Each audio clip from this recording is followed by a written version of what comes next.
दीक्षा का अर्थ क्या होता है? आप ऐसे समझ सकते हो जैसे आप एक अंग्रेज़ी के विद्वान हो, आपको ग्रामर अच्छी आती है अंग्रेज़ी की, ठीक है। एक दूसरा व्यक्ति है जिसको अंग्रेज़ी की ग्रामर का नॉलेज नहीं है, नहीं जानता। अब वो तुम्हारे पास आया, तुम्हारे पास आकर के उसने ग्रामर के नियम सीखे, सभी रूल्स सीखे व्याकरण के, करते करते करते वो पारंगत हो गया। तो हम क्या बोलेंगे कि उस बंदे की दीक्षा हो गई।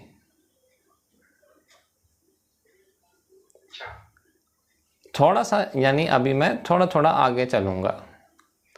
अभी दीक्षा होने के लिए फर्स्ट क्वेश्चन द्वारा से अपने हम जीवन की ओर जाते हैं। हमने ABCD सीखी थी, क ख ग सीखा था, 1 + 1 = 2 ये भी सीखा था। हमने कभी क्वेश्चन नहीं किया टीचर को कि मैडम 1 + 1 = 2 क्यों है? कभी ऐसा विचार आया? करते थे तो भी मैडम वो डांटे, वो बोलती है भाई याद कर लो, ये काम आएंगे फॉर्मूले।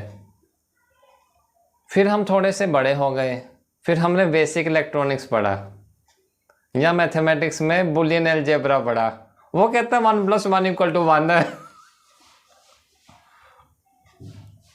बोलना था ना उसने भी 1 + 1 = 1, और कहता 1 + 0 भी 1 होता है, 0 + 1 भी 1 होता है, 1 + 1 भी 1 होता है। हमने क्वेश्चन किया नहीं, मान लिया बस। मान लिया बस। क्यों मान लिया? क्योंकि अगर सर्किट को बनाना सीखना है तो वो लॉजिक का आधार हमको लेना पड़ेगा। तो दीक्षा में क्या होता है, यदि हम किसी ऑब्जेक्टिव से कुछ सीखने की भावना से किसी के पास जा रहे हैं तो अपने बुद्धि का एक जो मैं ऐसे बोल सकता हूँ कि जो खुजलाहट है वो हम अलग कर देते हैं और समर्पित भाव से उस शिक्षक, उस गुरु से विद्या ग्रहण करते हैं।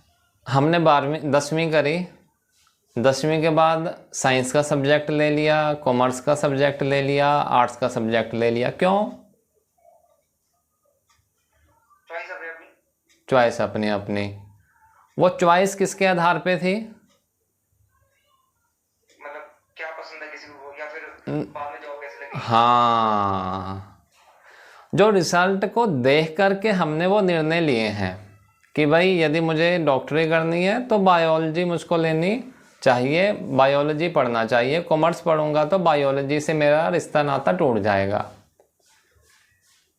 पर उसके लिए एक थोड़ी सी हमको तैयारी अपने आप से ही करनी पड़ती है। वो तैयारी कोई और नहीं करेगा। फिर पूछा कि भाई वो तैयारी फिर मैं करूं कैसे? तो उसके लिए आप अपना जैसे जैसे जैसे यानी पुण्य कर्म बढ़ता जाएगा वैसे वैसे कुछ ना कुछ प्राप्ति आपको होती जाएगी। थोड़ा सा लक मैटर कर जाएगा।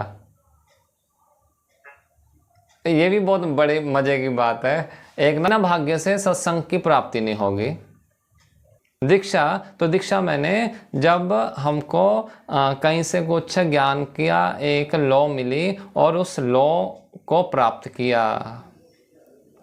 मिलेगी कैसे? उसके विधान क्या हैं? क्या दीक्षा यानी कि सभी कोई प्राप्त कर सकता है? वो जानेंगे आने वाले समय में।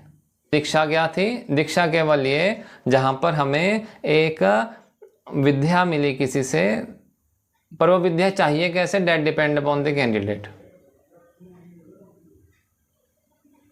सिंपल मीनिंग है। हैं जी? मतलब विद्या चोरी भी की जा सकती है? विद्या चोरी हो नहीं पाती। वो कैसे? तुम्हारे पास एक विचार है, मेरे पास एक विचार है। चलो ऐसे समझो, ये कड़ा जो डाला है तुमने, ये कड़ा तूने उतारा मुझे दे दिया, ठीक है, तो तेरे पास कितना कड़ा रहेगा? 0 हो जाएगा। मैं ये माइक उतारा, तुझे दे दिया, मेरे पास माइक, 0 हो गया। अब तूने कोई मुझे विचार दिया, मैंने एक विचार दिया, अब हम दोनों के पास कितने विचार हो जाएंगे? 0 0 या 2? 2 हो जाएंगे। तो ये विद्या चोरी नहीं हो पाती है, विद्या बढ़ती रहती है। नहीं, पर जैसे जैसे उसका था महाभारत में कर्ण का है, हाँ उसने जी परशुराम से झूठ बोल के सीख लिया कुछ। हाँ हाँ हाँ। वो बता मतलब वो कहते हैं वो देखो, कुछ चीज़ें ऐसी होती हैं कि अगर आपने किसी से सीखा है तो आपको उस सर्विसेज का भुगतान भी करना चाहिए। भुगतान करियो बाद में। वो दक्षिणा में आ जाता है एक्चुअली, वो दीक्षा नहीं होती, वो दक्षिणा होती है। दक्षिणा, दान, दीक्षा, ये सब अलग अलग टर्म्स हैं, ये एक नहीं है, इतना थोड़ा समझ के चलियो। हम एक मानते हैं पर एक है नहीं है। जैसे दान